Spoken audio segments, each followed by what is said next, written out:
Good evening, scholars. Greatly appreciate you guys being on time today. We thank you so much. I hope everybody's having an incredible day at school, learning something new, fun. Everybody can hear me okay? Give me a thumbs up for the cameras that are on. Fantastic. So this evening, Professor Latanya actually had to take care of something at the hotel. So I will be filling in for her lodging and careers class today. So we are going to have some fun in this particular class. We're going to watch some videos. There'll be some assignments. And speaking of that, looking at my email, who has not turned in their assignment?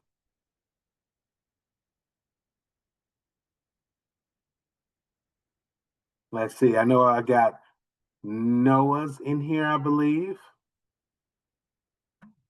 Let's see. I had a whole list, but you got to forgive me. I've been doing demos all day, doing my chef life. And so I know Ying Ying sent it to me yesterday. Appreciate you. And that's all that I have in mind. And see, didn't you forward me somebody's? Karen's. Karen. Yes, I Yes. brought Karen's to you. All right. So definitely make sure that you send that to me. It was supposed to be at the beginning of class. Okay. But you know what? I'm gonna show some grace. Somebody showed me some grace today, and I'm offering you guys some grace as well. Okay. Are So you able to make sure see you the turn it. chat, Jay? Did I see the chat? Yeah, you have stuff in the chat. Do you want me to let you know, or are you just going to read it yourself?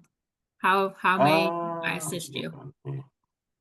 Janelle, I have it. Come on, Texas. Don't do me like that. Really? That's what we're doing, Texas? That's what we're doing? No, I'm just kidding.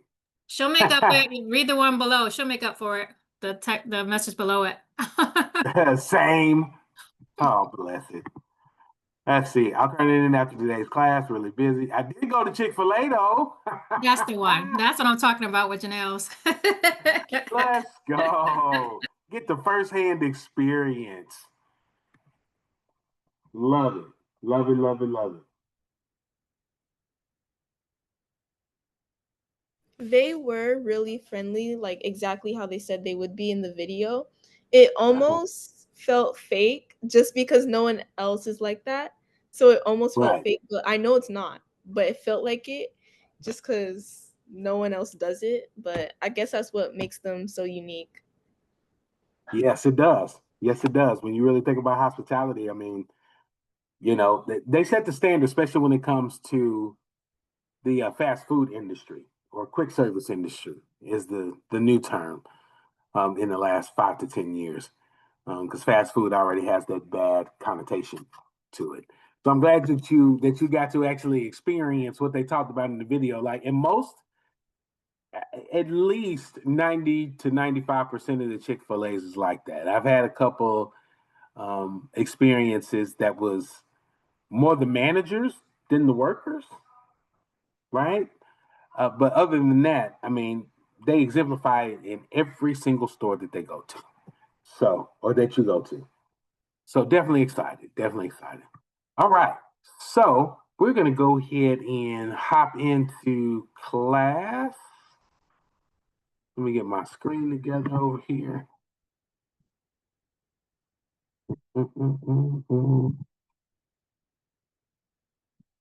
Yeah, I want to get a shout out to this particular group of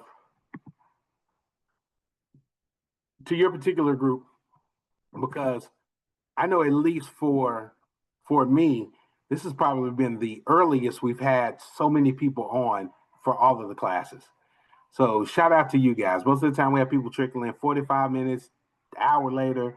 And I love the consistency and I love the fact that everyone on here has that desire to learn and want to broaden their horizon and what they're thinking. Because you started with business and entrepreneurship, now you're going to hospitality and travel, and then you're going to go into the advanced portion and learn more about business and entrepreneurship and things of that nature. So,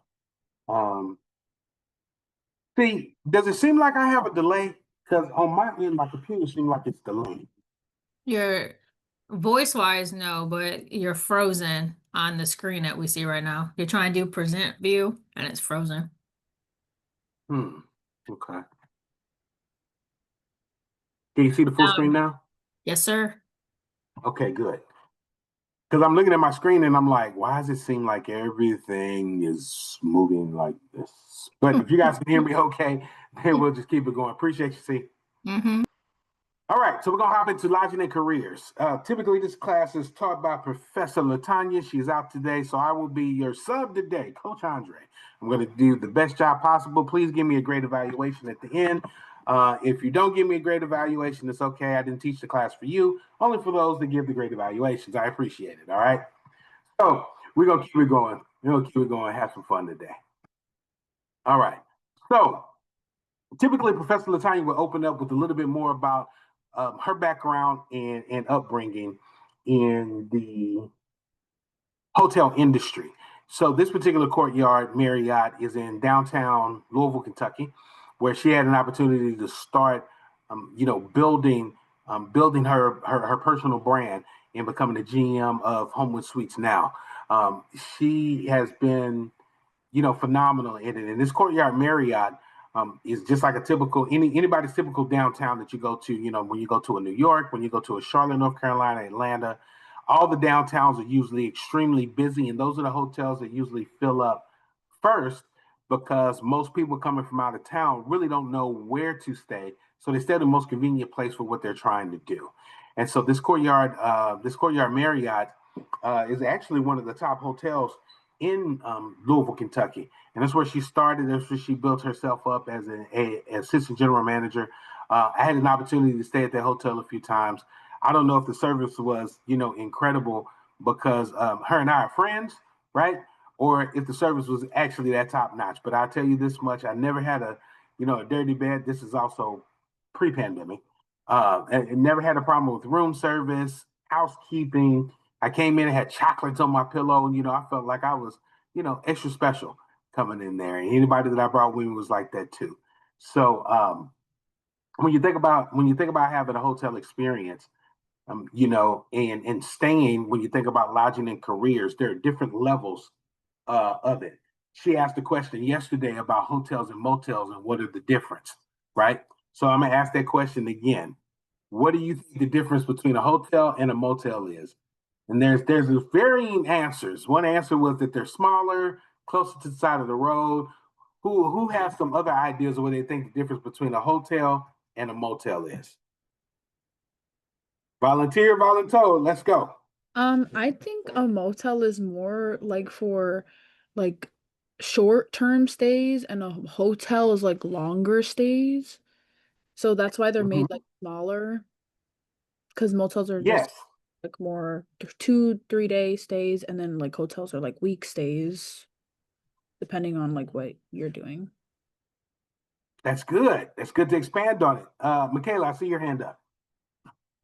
I believe hotels provide like more in-room service, while motels just give you the room and then just like leave you to yourself, I believe.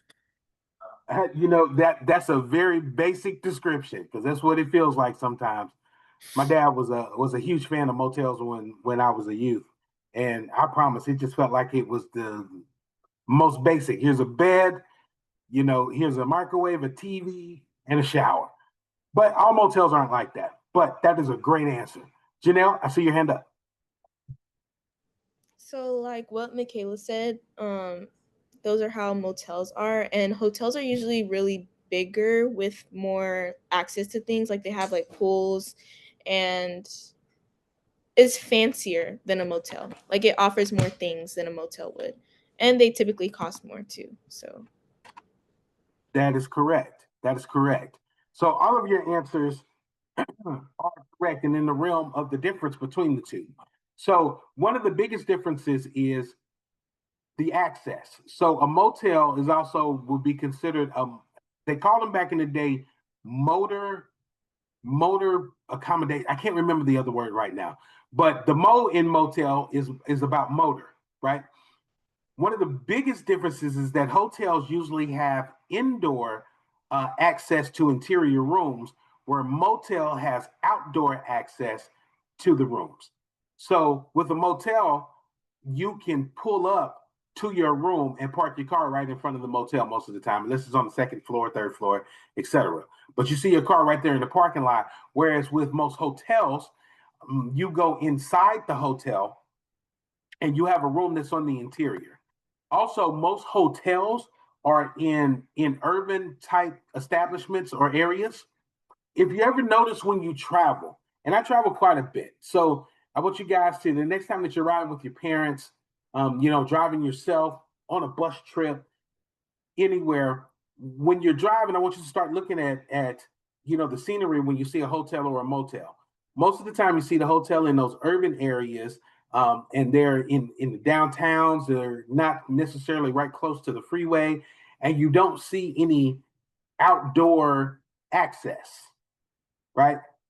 With a motel, you'll drive by, you'll see cars, you'll see the front door. There's usually a very small desk. Think of your Studio Six and your Motel Sixes, right? Versus a La Quinta, which is more of a hotel than a Motel 6 would be, or even a Days Inn, right?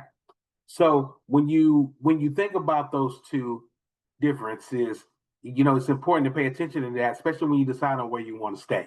All the answers are correct. Most of the time, hotels cost more. There's usually more great amenities to it. Motels are usually as basic as it can get.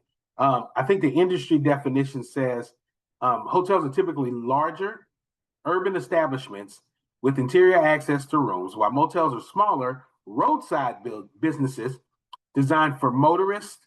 That's the word I was looking for, a motorist hotel, and they called it a motel, with rooms accessed from the outside, often with parking directly in front of wherever it is, right? So when you're looking at places to stay, sometimes when you go overseas or when you travel, most of them have more a motel feel, even though they have interior rooms. So be prepared for that. Not all the cities are like that, but quite a few countries that you go to, a motel is actually more popular than some of the bigger chain hotels, because sometimes they're just too expensive for people to stay, and people like to, sometimes save money when they travel. Cool. Everybody understand motel and hotel? Put a one in the chat. If you don't, ask now. Boom, boom, boom. Let's see how many ones in the chat. Yeah, I like it when it scrolls up. Makes you feel like people are paying attention. Wonderful. Right. So we'll move forward. Oh, this is a luxury hotel, also in Louisville, Kentucky, called the S.O.A.R Hotel. It's one of the oldest hotels in the country. It's owned by Hilton, and it has a famous story about Al Capone, allegedly. No, that was the Brown Hotel. One of the presidents stayed at the S.O.A.R. And if I remember correctly, there is a room upstairs in the S.O.A.R that is specifically for higher end clients that nobody knows about, but you guys know about it because I'm telling you on this. I think it's like $7,500 a night, to stay there, but you get, the amenities as if you were at your own home. I've been fortunate to have events at the S.O.A.R and never actually stayed in one of the rooms, but the service is impeccable. It's on another level when it comes to your customer service, expectations. I mean, they got 700 thread, linen sheets and pillows, and there's no bed smaller than a king size. I mean, it's when I was a youth and we took a tour there, that's what it was then. I don't know now. I haven't been there in quite some years. They may have made some adjustments to make it more applicable to the current economy and society. But it's just an incredible hotel. And I encourage, if you ever get a chance to go to Louisville, Kentucky, and take any of the tours that are there, go actually look at the bluegrass that is in there. Or if you ever decide to go in the Derby, if anybody likes horses, the Derby is the oldest sports competition in the United States currently. I think the numbers up to like the 147th running of the Derby, right? And it's an incredible experience. If you've never been to a Kentucky Derby, a Belmont Stakes, or a Preakness, as a horse fan myself, I'm going to suggest that you put that on one of your bucket list items to do, to go visit a Derby, right? The ladies come out in some funny pill hats and big old hats and bright colors because it's during the springtime. It's just an incredible experience that you have to really experience in person. It's really that. Yeah. Rosie said, get ready with your best hat. She knows all about it. It's a wonderful experience. So I encourage everybody, if you get a chance, add that to your vacation bucket list. All right. So now we're going to watch a short video on the history of the hotel industry and how we got to this point now. Let me double check and make sure that my sound is on.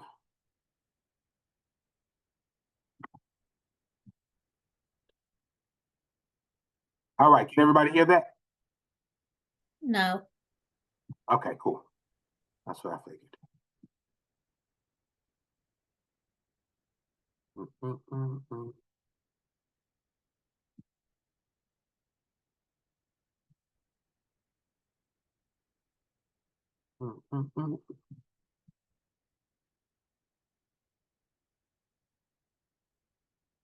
Now everybody should be able to.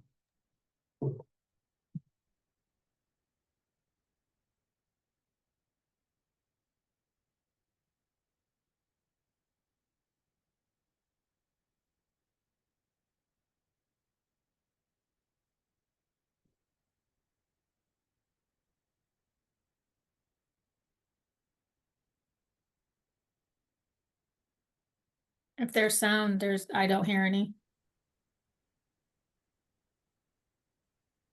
Okay, we still don't have sound?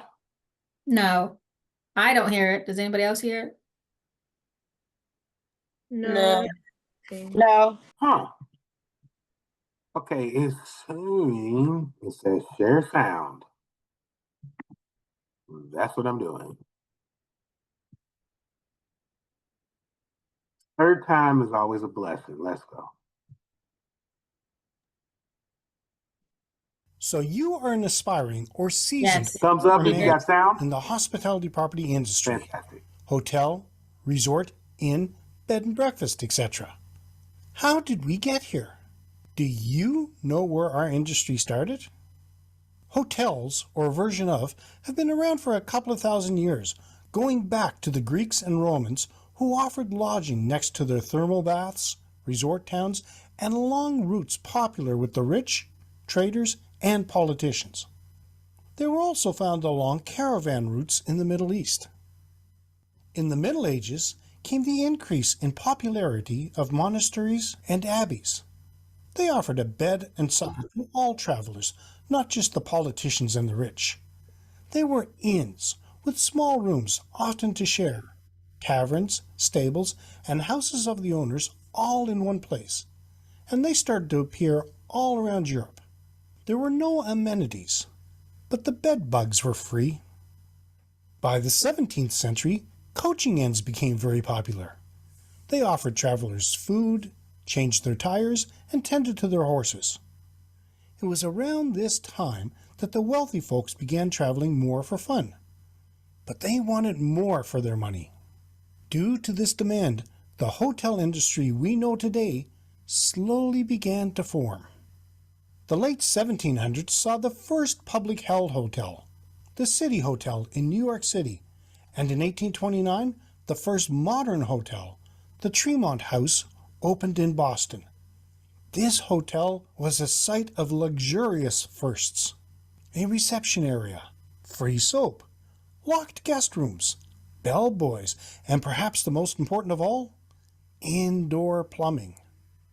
Later in the 1800s saw the expansion of rail, and in Canada, the opening of the Grand Railroad hotels, which conveyed class and charm.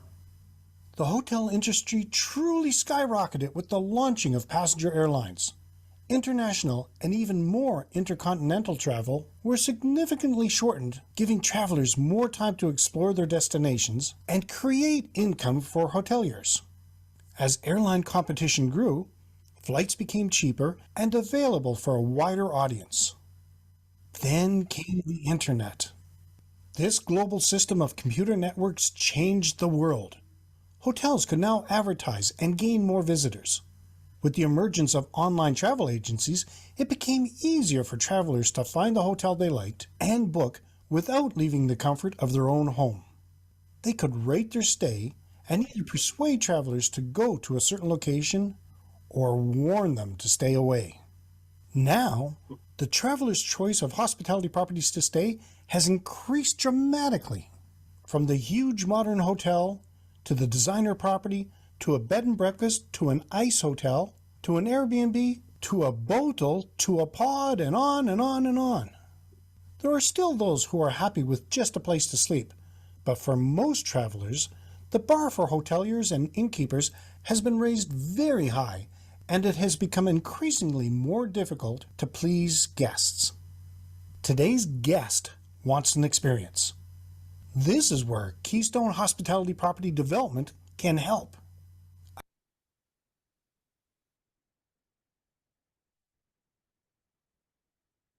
Excellent. All right. So, from that little brief history of the hotel industry, need this to go away. I'm going to ask you guys a couple of questions just to see if you're paying attention.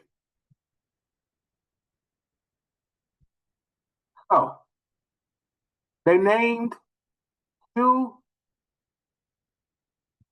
sets of hotels. Can anybody tell me the 2 cities that those 2 first recorded hotels were in? New York and Boston? New York and Boston. Okay. Excellent. Excellent, excellent. All right, next question. How did the internet change the lodging industry?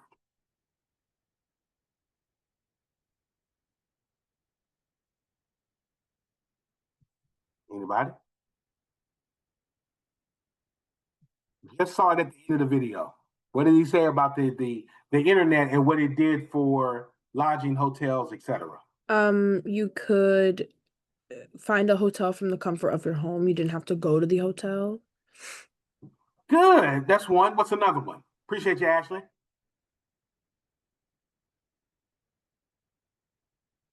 Come on, y'all. You guys are in the internet phase. Y'all should be able to even answer this question without Googling it.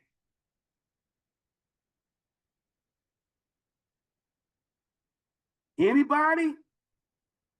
Noah, what you think? What do you think about the change of the addition to the internet? How do you think it changed the lodging industry? It allowed you to like book your book your room before like you have to actually go there.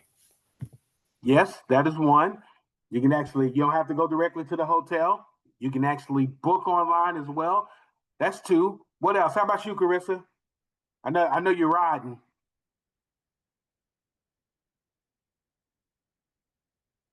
You can put it in the chat. Let's see. Angie says in the chat, with the media knowing, it brings in more people since they get introduced to how the hotels are and persuade them. Yes. Because of the internet, that's another one. Hotels get more exposure, right? If it wasn't for the internet, I probably wouldn't be able to show you this video so that you guys can find out the first 2 hotels was in New York and Boston, right? With some critical thinking. So I want you guys to kind of think outside of the box. The video gave you pretty much all the answers, see, to more people, right? Julia, what do you think? And Ashley, then you can go next. I saw you unmute. Are you able to repeat the question one more time? How do you think the internet has changed the hotel and lodging industry? By being able to book online without in-person interaction. Yep. That's something that Noah said. Good. Do you have something different? Trying be able to find different deals without having to ask anybody. See, that's a good one because there's a lot of websites out there, like Priceline, Expedia, Trivago, right? You can actually search and do comparisons and even sometimes have those hotels challenge you, for your business. Let's see what else is in the chat. And then Ashley, I'm gonna let you go. With the media knowing, it brings more people. I saw that one. It allows the hotel to become more known. Correct. Advertising is different. In the 1900s, right? I'm gonna date my age. In the 1900s, you had to go to the hotel, or you look up something in a magazine, or you had to go pick up a paper. You couldn't log onto the computer and find out information.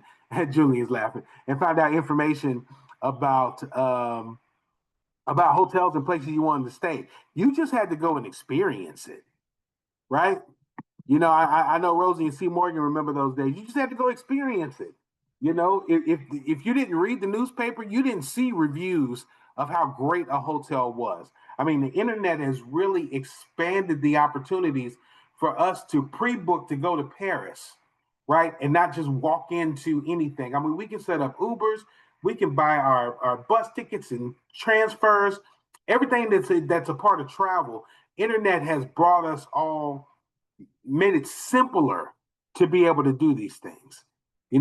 Carissa said you can do your research about the hotel experience based on what others say. You could also use technology to inventory things, right? I mean, it has really helped the lodging industry because imagine having to do all that on paper. There's what, 15, 16 of us in this call now.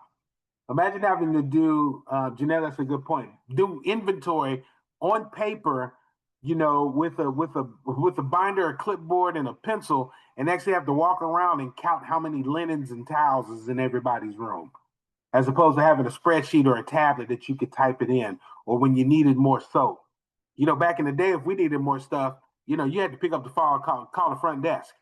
Now, as much as I travel, I can go in my app and chat with the general manager and don't even have to be in the room.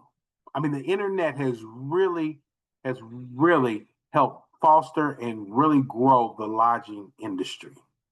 So, and C. Morgan said, I like to see the reviews, especially now. The pictures do not always look the same or look like the actual place, right? It is so true. Or appreciate that. Order food to your room. Room service in the past was the only thing you could do. You could only order food from the hotel if they offered it. Right? There was no DoorDash, no Grubhub. You couldn't even call a taxi to bring you the food. Either you had to get up, walk down the street and pick it up, eat at the restaurant, or bring it back, right? Or ordered room service. And of course, room service is at like a 300% markup, it seems like, right? But it's a service that is offered. So, man, good stuff in the chat. Like, you have you guys expand just a little bit. So, all right. I have one more thing to add. Sure, go ahead, Ashley.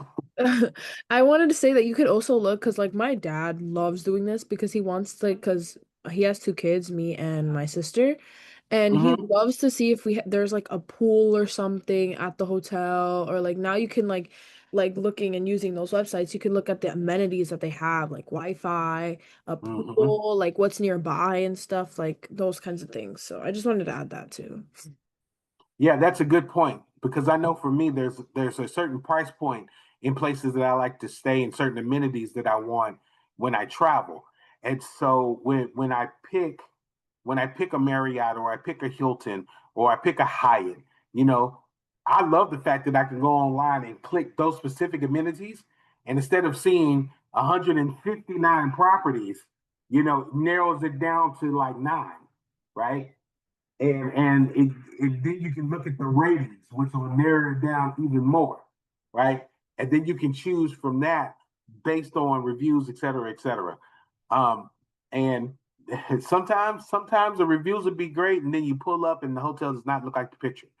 So, but the internet has helped minimize that, right? So, great. So I got a quick question. Are you the right fit for the hospitality industry? Give me some characteristics based on the last class. Give me some characteristics that you need to be successful in a hospitality career field. I think you have to be patient and know that some customers aren't always going to treat you with the same amount of respect that you're treating them, and just like be patient with that and not get frustrated like externally towards them. Facts. If you are a patient person, if you're an outgoing person, if you're a people person, and some introverts, strive very well, patience is going to be your best friend for the rest of your life in all and everything that you do, introvert or extrovert. Okay? If you can be patient and listen, man, you'll go far in whatever you do. A lot of times we get impatient, and then we get impatient with people that don't understand.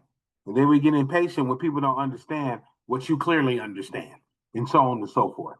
That's a good characteristic. Julian put in the chat, understanding and caring. Joey also put understanding and patient. What else we got out there? Somebody come off mute. What's some other characteristics? Organized, because I feel like organized. If you have to manage a business, you have to be someone who's like on top of your stuff. So it's important. If you want to own a hotel, or you want to own a restaurant, or you want to own any type of business, right? Even if you want to own a job, because I know some of you guys have different career paths that you want to do. You have to be organized in your job. You can't have a cluttered desk. You can't have a clouded calendar. And one of the things that I know my age group struggles with often, we probably need multiple screens. We can't have 30 tabs on top, because sometimes it's too many tabs. You actually organize it in order. I know all of y'all have experienced that. You click on something, another tab pop up. Click on something. Organizing that is clearly very, very, very important. Let's see, what else have we got in the chat? Confident and determined, kind and open-minded, being responsible. I'm loving it. You guys will remember everything from the previous class. Or find a team member to complement your improvement area. Oh, okay. I see Coach C coming in with that expanded mind. We call her the chiropractor. She's gonna get you right, She's gonna make sure that you're realigned correctly. Open-minded, because it won't go over well if you have bias towards certain customers. That is very true. That is very true. Be strategic and have strong communication skills, cleanliness. Okay. I'm believing that y'all in the chat, y'all pretty much got this in the bag. So I'm gonna give you guys a story when it comes to hospitality, and in hotels. So I got an opportunity to stay in my first true Hilton when I was in Atlanta a couple of weeks ago. And so I had never stayed at a true, and I'm a Hilton Honors member. So most of the time when I travel, I stay at one of the Hilton hotels, partly because, I get great incentives for it. But I also went to the University of Houston College of Conrad Hilton Hotel and Restaurant Management. So I have a personal connection with that. And so I tried the True Hilton, and somebody told me that it's the basic of a hotel, right? And it looked incredible on the outside. I mean, there was a lot of amenities downstairs. And one of the great things that I thought about it, it built an environment of people that were staying in the hotel to come downstairs and congregate with each other, because it had a foosball table, a pool table. It had a mini library for kids to come read books. It had a giant Connect Four set, a giant Jenga. What else was there? It had outdoor seating that was very colorful, very. It was red, green, yellows. It was all kind of colors everywhere in it, and so it was inviting aesthetically. Now, when they told me it was the basic of basic, it pretty much was. It was a room that was well decorated, but it didn't have a closet. It had something called a hanging closet, right? So it was a wall. I think I'm gonna put it in the chat. If I took a picture of it, I'm gonna put it in the chat. It had a hanging wall, so it had three um, three poles, small poles that were hanging out of it, and it had about 8 or 9 hangers that you could put your clothes on, and then it had underneath the bed storage. It was so efficient. Underneath the bed storage, the ironing board folded down, full size ironing board now, folded down from the wall to about waist length for you to iron your clothes. Had a little mini fridge and a microwave, but it was extremely very, very basic. Had blackout curtains, but the experience was in the hospitality of the housekeepers. She would be on the floor and she would ask us, do we need anything in the room? Even though she's coming up and down the floors to clean our room, walked by and she was like, hey, do you need anything else for your room? You guys are good. And I'm like, huh, I don't think I've ever had a housekeeper do that. Most of the time you had to walk up to them and say, can I get more towels, more soap, et cetera, right? So keep that in mind, and all those attributes and traits are important, because if you're the right fit, you may not work in a hotel or even a restaurant or hospitality industry as a permanent job, but many people start their careers in hospitality before they go on to be doctors and nurses and dentists and professional football players. A lot of them started in the hospitality industry with work, period. So when you think about you being a fit, if you have those attributes, if you have those qualities, if you have those traits, then you will be a fit for whatever period of time that you're there. Cool. Any other questions? Any other comments before we move on? Excellent. Jeff. Hey, sir. Yeah, go ahead. Yes, ma'am.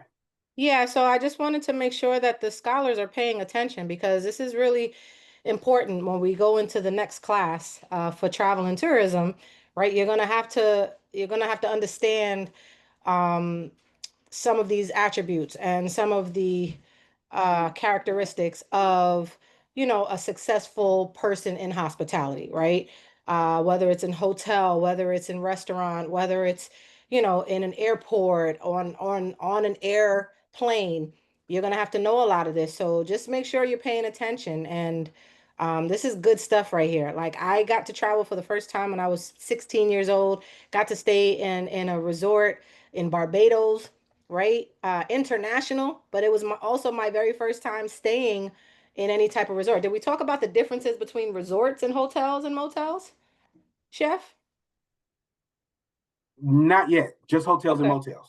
Awesome. So yeah, I don't want to jump the gun on that, but that was my first experience with staying in a resort, locally owned, right there in the heart of Barbados. So, take all of this in. But this is really good stuff here. Just wanted to chime in on that, sir. Not a problem. Not a problem. I always love it because I know your heart for travel.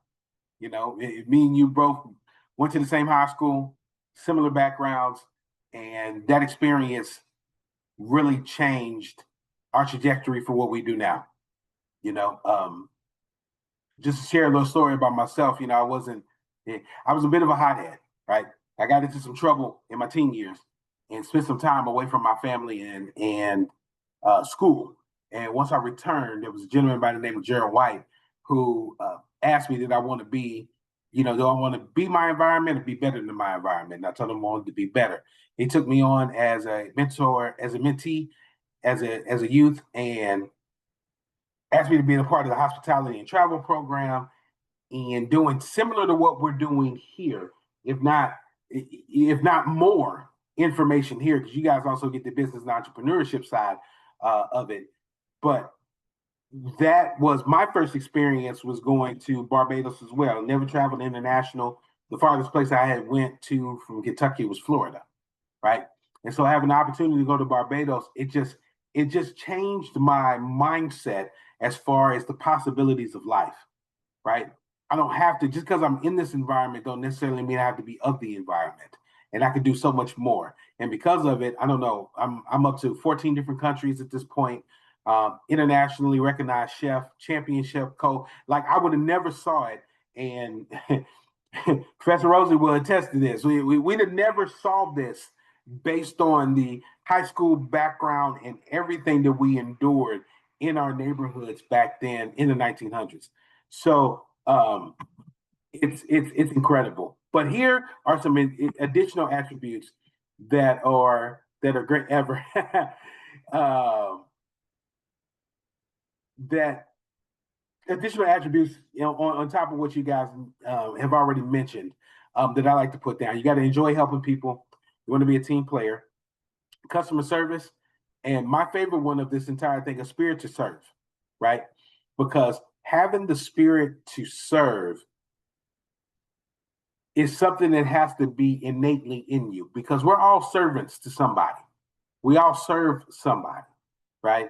At any point in our time. Most of you youth in here live with parents that have you do chores, right? You gotta take out the trash. You might have to wash dishes. You gotta clean your room, right? I see Ashley blowing raspberries. I love it. I love it. I love it.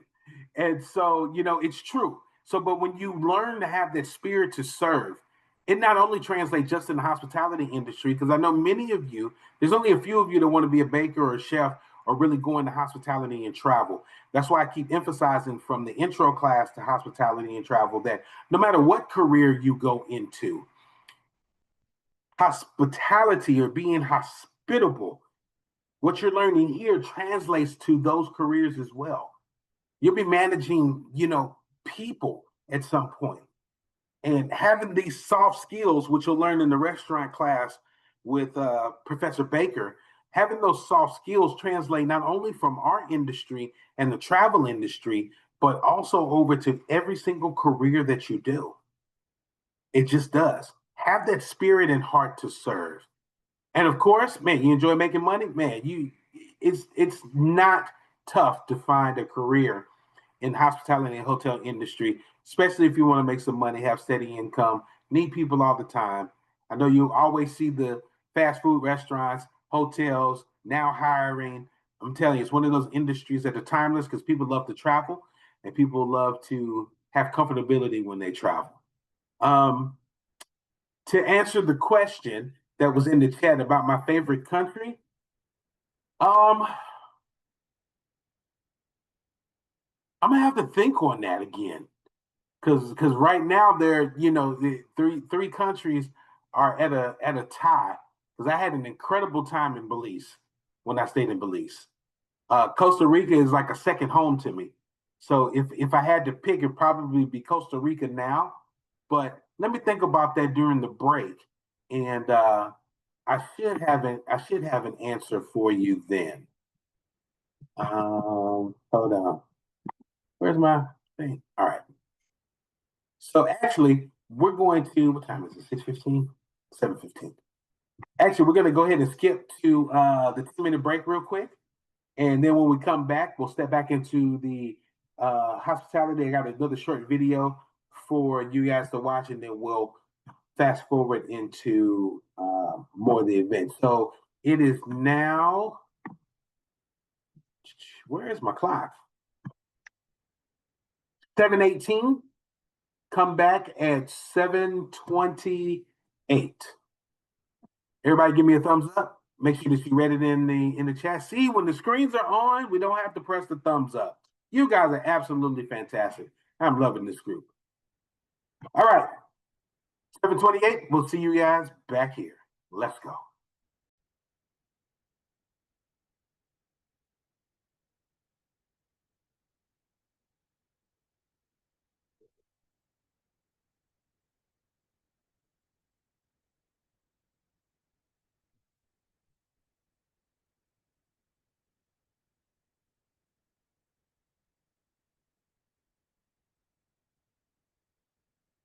All right, everybody's back.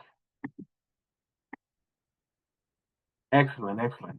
Welcome back. Hope everybody enjoyed their break. Recording, perfect. All right, so the next part we're going to get into is another short video on how to succeed in the hospitality industry, and then we're going to move on. Oh man, we're making great time today. Make great time.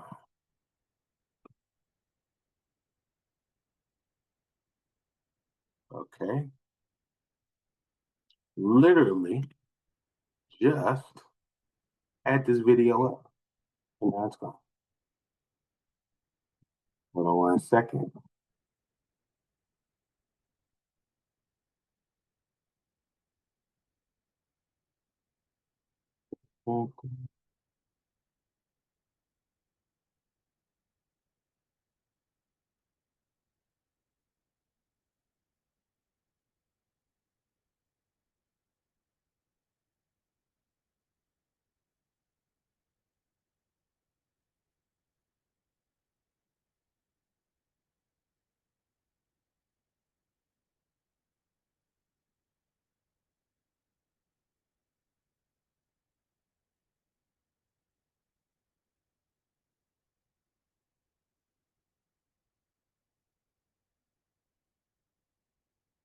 All right, everybody can see the screen? Give me a thumbs up. Yes. Hotel industry are Can you hear it? growth opportunities. In hospitality, everybody gets a Yes. shot to grow and gain a Excellent. promotion. This industry is full of opportunities. Anyone can start at the bottom and make their way up to management if you dedicate yourself to the job. Career stability. There will always be a job in hospitality for a qualified professional, and there will always be a market for hospitality because it's founded on human interaction. You are less likely to be substituted for a machine. Acquire global skills. In this industry, you will have the opportunity to meet and help people from all over the globe of the widest range of cultures, and not many jobs offer that. Challenging and fast-paced environment. You will never have a monotonous day in your life. No day is ever the same. Every day you will meet new people, solve new problems, develop new skills that help you grow fast as a professional and as a person. Now let's see some of the skills you will develop working in the hospitality industry. All hospitality jobs help you to develop a wide range of skills and instincts that will be very useful to you for life, be it in your day-to-day interactions or even if you decide to move on to another industry in the future. Teamwork skills. In almost any job you work in, it is likely that you will end up working with other people. The ability to read them, interact, and build relationships is fundamental.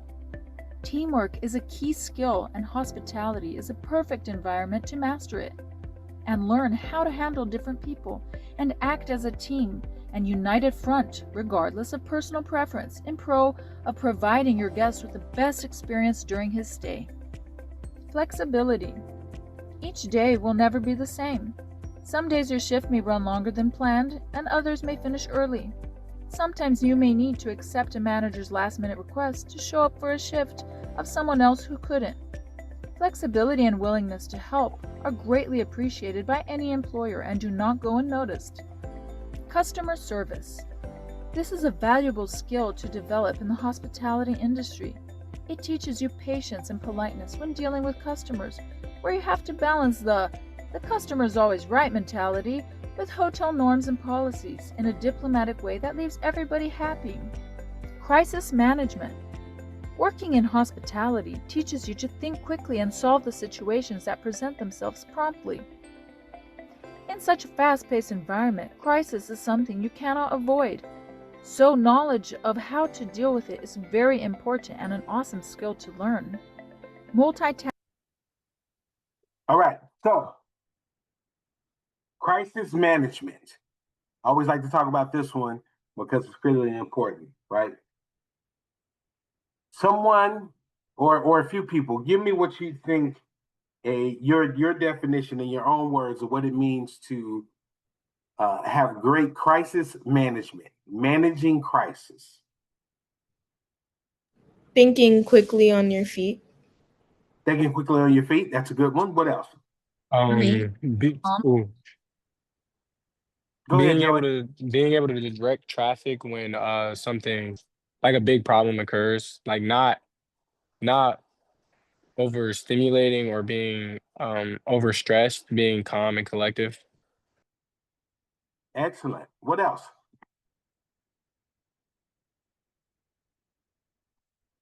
Anybody? Maybe a really complex problem and you have to think outside of the box in order to make everyone happy. That's a good one. That's a good one. Sorry. Being able to No, think quickly and on your feet. So like if anything happens out of the blue, you know what to do. Yep. You'll hear this in Chef Baker's class. I stay ready, so I have to get ready, right? You know, when you're dealing with crisis management, and I point this one out because each of you are going to deal with a crisis at some point in your life, whether it be personal or professional, right? And one of the key skills that's important, you guys said as one of the key skills to have success in hospitality, patience, right? And sometimes we don't have it because some of those crises, hit home, right? Some of those crises are real personable, right? I just heard a story of a friend of mine that had not their father-in-law, but their siblings' father-in-law had to be, rushed to the hospital for pain, and they ended up having to do surgery. And my friend was telling me how they had to kind of talk the other friend off the deep end because they didn't understand how to handle the crisis. They were all over the place. They didn't know what to tell the doctors. Was fumbling with their father's medical information because he's unconscious at this point, and so they're the caregiver. And so you want to have some patience. You want to be able to remain calm, especially in crisis, and use your critical thinking. Right? Sometimes, and it gets tough sometimes, but you want to have that middle ground of being able to control your emotions. Okay? I'm going to say that to you again. If you can control your emotions, 90% of the crises that you come across, you can handle and come with a solution. Now, it's easier said than done with controlling your emotions, especially coming from someone like me who's I'm logic first. So I have no problem with doing critical thinking prior than putting my emotion into it. But everybody doesn't have that ability. But you need that during crisis management. I'll give you an example. In a crisis, I'm the one that, like Joey said earlier, I'm the one that directs traffic. I'm the one that tells the person that's screaming in the corner to stop screaming and call 911. You go get me some pillows. I know y'all seen it in movies, right? All the time. You got that one person that directs traffic. Rosie is pretty much about the same way. One of those people that direct traffic because everybody else is freaking out, but you got that one person that's not freaking out. It's like, okay, it's a little bit of blood. Or in hospitality industry, I remember one time I was working in a hotel, my early 20s, and actually I was at an event that was at a hotel, and there was a 4-year-old, 3-year-old child that was eating something, and it got lodged in his throat, right? And you could see he wasn't even gasping for air. You could see him losing his air. His face was turning blue, and everybody around was kind of just staring and looking like what to do, right? And his mom, when I say panicking, all she could do was hold him and ask him what's going on, try to put his finger in the throat. And for me, it was like, well, there's two simple things. I've taken CPR classes, so I had kind of an advantage. But when you have a child that's small, you can't give them the Heimlich because with the Heimlich maneuver, a lot of times it could possibly break somebody's ribs to get whatever's lodged out, depending on the force. But with small children, what you do is you take, you put them in, you put their neck in the palm of your hand, right? And you hold the child through your entire arm, as long as the child is small enough to do that. And you do a slight thrust up their back while pushing in their esophagus, right? It's either going to make it go up or it's going to make it go down. This is what I was taught. And so everybody's looking at me like, why are you so calm in this situation? I said, because if everybody's freaking out, we could have had a child that didn't make it from this event, right? So when you have that crisis management, try to control your emotions as much as possible so your critical thinking can come in. How do I solve this problem? Does that make sense? I always like to point that out because you're going to deal with it in any field of study you go into, not just hospitality. We just probably deal with it more because we deal with people and their attitudes, but that's another story for another time. Asking. While some shifts may be calm, others may be a bit more challenging. When working in hospitality, you develop a great ability to divide your attention, prioritize, and just get things done while still being courteous and diplomatic. The better you get at it, the calmer you will be when a stressful situation occurs, and you will know how to handle the situation with ease. Endurance. No job is perfect. In the hospitality industry, you sometimes have to put in long hours of work. While it can be fun and very sociable, at times it can be exhausting. Being on your feet and physically challenging yourself while working teaches you endurance. But the feeling of accomplishment when you've survived yet another day with strength and grace can be very rewarding. Time management. This is a very important skill to develop in this industry, as every second counts. Lateness is not acceptable for most hospitality employees, especially since so many people depend on your work for a smooth flow of hotel services. And last but not least, respect. Working in hospitality teaches you respect for those who devote their time to make your day easier and provide you quality service. When you have worked in hospitality, you gain a different understanding of patience and hard work. You will be less likely to lash out at an employee knowing there is nothing he can do about the situation at hand. Some important points to think about when you decide on following the hospitality career is to invest in your education, a continued improvement of certain skills, such as learning an additional language. This may be required depending on the position you apply for, so it is always a great investment to have more than one language up your sleeve, especially if you aim to grow in the hospitality industry and put you ahead of others when applying for a job. A second language is important not only for management and reception positions, but also for housekeeping and restaurant personnel, as it does come in handy when you receive a foreign guest at your hotel. This makes it possible to attend to the guest's requests in a prompt manner without having to call management to step in and intermediate for you. The guest will appreciate it, and in turn have you as reference when he needs something. Being able to earn tips. Our courses for housekeepers and server contain an exclusive module to teach you the main words and expressions used in the routine activities of these professions in Spanish. Check out the links to these courses and the description. So, hospitality industry, those skills you will learn in it.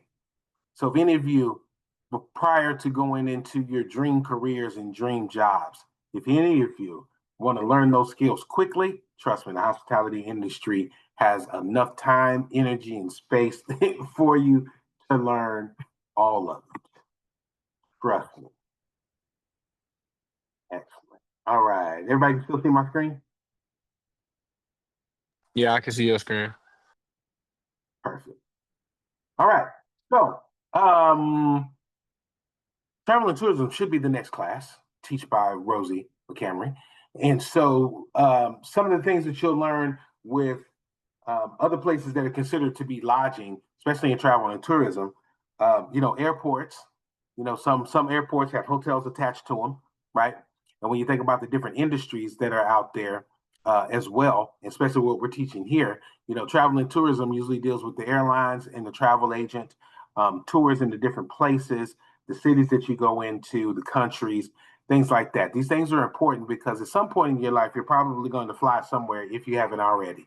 At some point in your life, you're probably going to need to deal with a travel agent or a vacation planner. At some point in your life, you're going to eat somewhere, right? And so these are some of the places that you can work in the industry.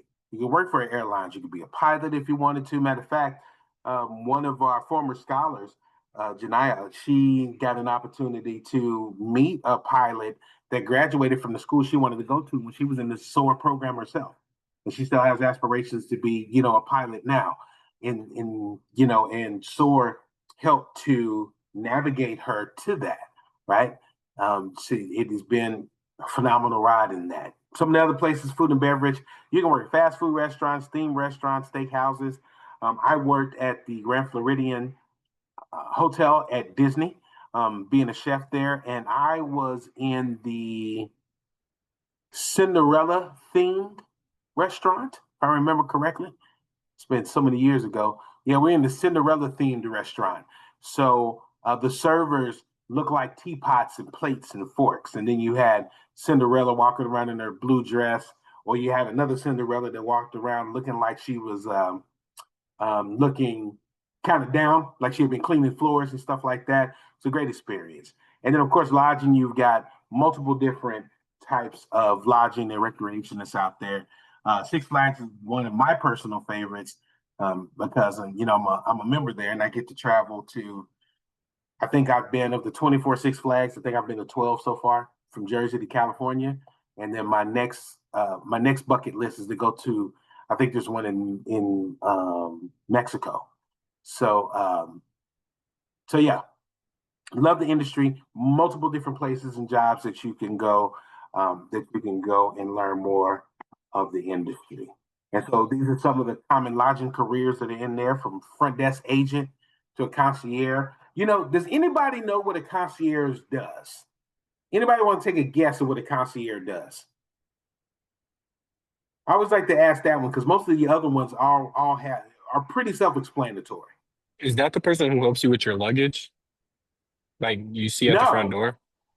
no, but yes. That's a good guess. Anybody else? Do they help the people in, like, let's say the hotel with just anything specific that they need help with? That is correct. What a concierge does in a hotel capacity specifically, they do the things or connect the dots for what guests can't find or can't do. So a concierge very well, if somebody don't know how to call the bellboy to get the bags, the concierge can take care of that. That's why I said Joey's like, yes, but no. The concierge won't take the bags, but he'll be able to call the bellboy. He's the one that can call the Uber for you, right? And put it on your room. He's the one that can tell you about the hottest spots. If you need to get a horse and carriage drawn, some things that I've even seen concierges do. There was a gentleman one time at Disney that wanted to be very discreet, but wanted to bring flowers to his wife and have them in the room once she got there. And he went to concierge desk, and the concierge took care of everything and charged him for it, of course. But took care of everything, put it on his room, and the guy wasn't even there when his wife arrived because he had to do something. And all that was taken care of. Those are things the concierge does, right? Especially in the hotel. Then you got wedding planner, travel agent, event manager. Those are the ones that plans all the events at different hotels. Sales and marketing, executive chef, cruise operators. The list goes on and on. These are very common careers. So, going to touch a little bit on the pandemic. It has definitely changed the way the lodging industry and even airlines operate. Even TSA. It started back with 9/11 about changing some of the things at the airlines, but then when the COVID happened, it was like everything became more heightened. You had to have more security. You had to have more references. Sometimes you had to show your passport, your driver's license, and your boarding pass to get in, right? Because they were only letting a limited number of people fly on airlines. It was a hard job loss and revenue loss, and a lot of guest expectations were down because we had to be masked, and a lot of hotels, airlines, everybody suffered during that time, right? And it's one of those times of crisis management where you got to be prepared for, right? You can't be reactive. You got to be proactive, And it was tough. It was tough during that time, but we've made it through. By the grace of our Lord, we have made it through. Here's some of the impact about the pandemic that happened. You know, customer experiences were down and perceptions were down. I know a lot of people were afraid to travel during that time. I know I had to travel during the pandemic uh, quite a few times and get on some planes, masked up and everything else. And it was one of the funniest stories. I was sitting in main cabin, and there was a gentleman that was in first class. And so if you've ever been on a plane, first class is first class, and then main cabin, then usually like another one right before economy. That's usually how a typical airplane is set up when you buy your tickets. And so I don't know, I'm probably about eight rows, 1, 2, 3, 4, about 5 rows behind first class. And so everybody's on the plane, they're masked up, seats are empty, we're all separated. And the guy in first class, oh my God, he started coughing as if he was going to lose his lung, right? And we found out later that he didn't have COVID. He had he had some kind of chronic illness that was not related to COVID, right? And but man, everybody on that plane, as soon as he coughed loudly, it was like you saw people getting up and walking to the back of the plane, you know, to be that much further away. And the stewardess and the flight attendants were just like running around. Everybody can't stand up in the aisle. We can't have a line, you know, from the bathroom. It was chaos, you know, in there. And the pandemic really has just changed and done a huge impact on the hospitality industry. And I'm fortunate and happy that we're getting back to some normalcy in this day and age, post COVID, you know. So, but with that being said, we are at the end of class for today. Everybody give yourself a round of applause. Put in applause in the chat. Put in applause, you know, in the corner, in the little emoji. You guys have actually completed both classes of hospitality, of hotels and lodging careers. I appreciate you guys for letting me be your substitute today. You know, subbing in for Professor Latanya. And I hope you got something wonderful out of this class. Miss C, I know I've sent you the Mentimeter and the course evaluation. So I'm going to stop sharing. Does anybody have any questions, comments, or concerns before we go to the evaluation and also the Mentimeter? So how was it being a chef at Disney? I just want to know. I want to know. Okay. So I'm gonna be as real as possible with y'all because this is recorded and other people are going to see it. Okay. So my time as a chef at Disney was probably some of the highest stress levels next to parenting. Okay. I worked at the busiest resort in all of Disney in the world, the Grand Floridian. Everybody who was somebody stayed there. I happened to be there during Barack Obama's term in office. And it was chaotic because our resort took all the famous people, everybody famous. I met country music stars, wrestlers, movie stars. Let's see. Tom Hanks stayed there with his family. Tom Cruise stayed there with his family. For the wrestling world, Sting, Hulk Hogan stayed there, and I got the opportunity to feed and see these people because it's an upscale experience there. And so the restaurant itself, or the kitchen itself, it had 4 kitchens in it. So it had a fast food component, it had a chef's table component, a buffet, and then a upscale dining. So the kitchen itself was probably the size of I'm trying to think of a large buffet that you guys could, you know, like a Golden Corral. Imagine Golden Corral ran 4 restaurants. That's how big just the kitchen was. And I used to have to make 25 gallons of French onion soup every day when I came in for my shift. And that was for the next day. That wasn't even for my shift. So if you know anything about 25 gallons, you know, a gallon of milk is 8 pounds, right? 25, I mean, you're talking about almost 100 and what is that, 200 pounds of soup that was made. And we would do that every day because we would sell out every day. And with Disney, everything was fresh. My day started at 4:45. It didn't end to 2:45. And we were so busy that we didn't prep for our own shift. The previous shift would prep for us. And when we came in at 4:45 in the morning, now at 4:45 in the morning, I'm coming in being for lunch, right? I'm not coming in to cook breakfast. I'm coming in to cook lunch. And at 4:45 in the morning, I'm making food for dinner. So if you can think about that, like I never prepped anything that I had to cook for lunch. And we used to do anywhere between about 2,500 to 5,000 covers in a lunch period.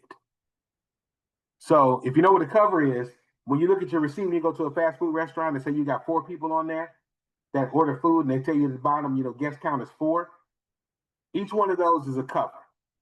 So for instance, like, you know, Professor C comes in and, you know, it's her husband, and the daughter. So we're feeding 4 people 3-course meals. So we're looking at 12 meals a person. We do that 2,500 to 5,000 people in about a 4-hour period of span from about 10:30 to about 2:30 every day. Every day. Every day. It was nonstop. I was there during the time when Disney had shut down Magic Kingdom because they had met the limit for the amount of people that could be in Magic Kingdom. It's 100,000, by the way. So once you get up to 100,000, it becomes a fire hazard, and they had to actually turn people away and give people refunds for it. So the experience at Disney, it prepared me for any kind of crisis management when it comes to food and preparing it that I come across. I have not had any other incident that was more treacherous, stressful, rewarding, challenging, and encouraging than that time that I had at Disney. It was a beast. And I encourage anybody to go to Disney. Disney is absolutely fabulous. Very bad. Thank you Great for question, sharing. Joey. Man, great question. Anybody else? All right. Has everybody finished the survey? Excellent. Give me a thumbs up. See, so much easier when the screens are on. I appreciate y'all. You guys are rock stars. Excellent, excellent. All right. So the Mentimeter link is in the chat. Has everybody clicked on it already? Excellent. Professor C,